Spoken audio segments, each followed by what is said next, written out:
Umat Islam terpecah menjadi 73 golongan. 72 sesat dan masuk neraka, sedangkan yang satu golongan masuk surga. Bukankah di antara firqatun najiyah ada juga yang masuk neraka karena dosa dan maksiat mereka, sedangkan firqah yang sesat juga masuk neraka? Bagaimana kalau ada di antara golongan yang selamat ini, mereka masuk neraka dengan sebab perbuatan dosa dan maksiat, mereka pasti akan keluar dari neraka dengan syafaat Nabi Muhammad SAW. Atau yang kedua, dengan perbuatan dosa dan maksiat mereka, kemudian Allah selamatkan sebelum mereka dimasukkan ke neraka, mendapatkan syafaat Nabi Muhammad. Kan di antara syafaat Nabi Muhammad SAW ada, yaitu Nabi memberikan syafaat kepada orang yang mesti masuk neraka, tapi dengan syafaat itu dia masuk surga. Ada yang kedua, dia masuk neraka, kemudian Nabi mengeluarkan dari neraka. Nabi bersabda, syafaati li ahlil kabairi min ummati. Syafaatku kepada orang-orang yang berbuat dosa besar dari umatku. Ya tentunya dihususkan kepada siapa? Kepada orang-orang yang bertauhid. Yang kedua, ada orang-orang yang mereka mentauhidkan Allah dengan benar, mengikuti manhaj salaf ini. Kemudian mereka berbuat dosa besar. Disebutkan dalam hadis Nabi yang sahih, yaitu ditunjukkan dia berbuat dosa, bahkan ditimbang catatan amalnya. Satu catatan amal dari perbuatan dosa itu sejauh mata memandang, dan ditimbang 99 kesalahan dia, 99 catatan amal. Dia sudah merasa bahwa dia pasti binasa, tapi dengan tauhid dia kepada Allah SWT ditimbang oleh Allah yang terkenal dengan hadis bitaqah, maka yang paling berat kalimat la ilaha illallah, yang dengan itu dia masuk surga. Jadi ada banyak hal yang menyelamatkan ahlu sunnah, tapi bukan berarti bahwasanya mereka bebas untuk berbuat dosa dan maksiat. Ya tetap dari ahlu sunnah ini berhati-hati, kumpulkan dalam hati kita rasa hub cinta kepada Allah, rasa khauf takut, dan rasa raja mengharap kepada Allah SWT. Jadi berbeda dengan firqah-firqah yang sesat. Sebab di antara firqah yang sesat, mereka masuk neraka, ada yang kekal, ada juga yang tidak kekal. Yang kekal, yang sesat, yang kemudian mereka kafir. Adapun yang sesat saja itu tetap masuk neraka, yang kemudian mereka keluar, tidak kekal dalam neraka. Jadi 72 golongan itu tidak kekal dalam neraka, kecuali yang sudah kufur. Yang kufur kekal dalam neraka. Tolong jelaskan tentang agama Islam ini sudah sempurna. Bagaimana tentang adanya ijtihad? Agama Islam sudah sempurna. Allah berfirman, al-yawma akmaltu lakum dinakum wa atmamtu alaikum ni'mati wa raditu lakumul islam dina. Pada hari ini aku telah sempurnakan bagimu agamamu. Aku telah cukupkan nikmatku atasmu dan aku ridho Islam menjadi agama bagimu. Islam sudah sempurna. Dan semua yang membawa manusia ke surga, Nabi sudah jelaskan. Dan yang membawa manusia ke neraka, Nabi sudah jelaskan. Nah, bagaimana tentang adanya ijtihad? Adanya ijtihad, ada hal-hal atau hukum-hukum yang belum jelas. Secara umum sudah ada dasarnya di Quran, tapi rinciannya belum ada, maka adanya ijtihad. Makanya Allah menyuruh kepada semuanya, fa in tanaza'tum fi syai'in farudduhu ila Allah war rasul in kuntum tu'minuna billahi wal yawmil akhir dzalika khairun wa ahsanu ta'wila. Jika kalian berselisih tentang suatu, kembalikan kepada Allah dan Rasul. Jika kalian benar-benar beriman kepada Allah dan hari akhir, yang demikian yang paling baik dan sebaik-baik akibatnya. Jadi secara umum sudah jelaskan, tapi rinciannya belum, maka adanya ijtihad. Dan juga mujtahid diberikan syarat.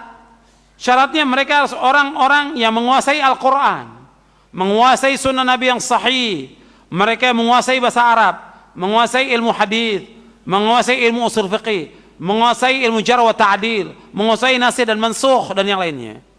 Jadi enggak sembarangan orang berijtihad itu. Apakah nasihat Ustaz dengan orang yang benci dengan paham salaf? Ya diingatkan bahwa salaf ini istilah yang syar'i. Istilah yang syar'i. Nabi sendiri pernah mengatakan kepada anaknya Fatimah. Kata Nabi kepada Fatimah, "Ni'mas salafu ana laki." Sebaik-baik salaf itu aku untuk kamu. Hadis ini sahih diriwayatkan oleh Imam Muslim. Kemudian istilah salaf juga dipakai oleh para tabi'in. Wa kana salaf di Sahih Bukhari itu seperti Rashid bin Sa'ad. Rashid bin Sa'ad mengatakan kana salaf adalah ulama salaf. Dijelaskan oleh Al-Hafidz dalam Fathul Bari, yang dimaksud dengan salaf ai as-sahabah, yaitu para sahabat. Jadi istilah ini istilah syar'i. Dan tidak boleh orang mencela salaf ini. Jadi istilah ini istilah yang syar'i. Jadi salafi merupakan istilah yang syar'i. Dan tidak aib, kata Syekhul Islam Ibnu Taimiyah, wala aiba ala man adhara mazhal salaf wa intasaba ilaihi wa i'taza ilaihi. Ya, tidak aib bagi orang yang menisbatkan diri kepada salaf, berpegang kepada salaf, tidak aib, bahkan wajib, kata beliau, bal yajibu qabulu dzalika bil ittifaq, bahkan wajib berpegang dengan mazhab salaf itu. Kemudian beliau mengatakan lagi, karena mazhab salaf la yakunu illa haqqa, karena mazhab salaf tidak lain melainkan kebenaran. Apakah ada orang yang mengaku mengikuti dakwah salaf ini memerlukan metode dalam mensucikan jiwa dengan doktrin-doktrin dari sufia? Seperti apa? Seperti Ikhwan Muslimin, Thariqah Sufiyah dan yang lainnya. Kalau mensucikan diri di salaf itu sudah ada tazkiyatun nufus. Jadi manhaj para nabi dalam membersihkan jiwa, membersihkan hati sudah ada. Bukan dengan cara-cara meditasi, dengan cara bertapa, dengan cara puasa mutih, dengan cara yang lain, tidak. Itu cara-cara yang sesat. Tazkiyatun nufus yang diajarkan oleh ulama salaf yaitu dengan mentadaburkan Al-Quran. Kita mentadaburi Al-Quran, belajar Al-Quran, memahami isinya. Sebab Allah berfirman, afala yatadabbaruna al-Quran am ala qulubin aqfaluha. Apakah mereka tidak mentadaburkan isi Al-Quran, ataukah di hati mereka ada kuncinya, ada gemboknya? Tadabbur Al-Quran itu akan membersihkan hati. Yang kedua, tadabbur sunnah itu akan mensucikan hati. Baca sunnah Nabi yang sahih, Sahih Bukhari, Muslim dan yang lainnya, baca syarahnya, itu akan membersihkan hati. Kemudian berzikir kepada Allah dengan zikir yang sahih, dengan zikir yang benar, itu akan membersihkan hati. Kemudian mengamalkan amal-amal soleh, seperti bangun di tengah malam, puasa, banyak sedekah, banyak infak, berbuat baik pada orang tua, menyambung silaturahmi. Ini tazkiyatun nufus semuanya. Semuanya tazkiyatun nufus. Jadi tazkiyatun nufus itu bukan cara tertentu, bersemedi, bertapa, atau diam di masjid, nggak keluar dari masjid, bukan itu. Atau jalan dari masjid ke masjid 3 hari, 7 hari, 40 hari. Ini cara yang beda. Bukan itu. Cara salaf dalam membersihkan hati dengan tadabbur Al-Quran, tadabbur as-sunnah, berzikir kepada Allah dengan yang sesuai dengan sunnah, mengamalkan sholat malam, puasa, ini semuanya tazkiyatun nufus yang dilakukan oleh para ulama. Bagaimana dengan kuburan Nabi yang berada di masjid? Apakah ini dibenarkan? Di buku ini sudah ada. Coba antum lihat di buku ini. Sudah ada, saya jawab di sini. Di buku ini sudah ada.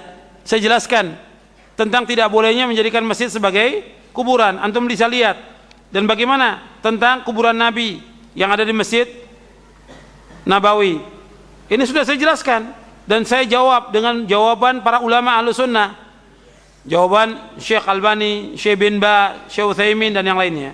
Jadi saya nggak perlu ulang, tinggal antum baca. Jadi yang nanya itu nanti buka di halaman 428. Yang nanya buka halaman 428, poin ke-52, larangan mendirikan masjid di atas kuburan.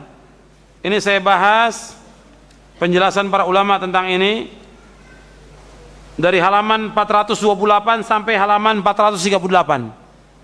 Yang antum baca itu.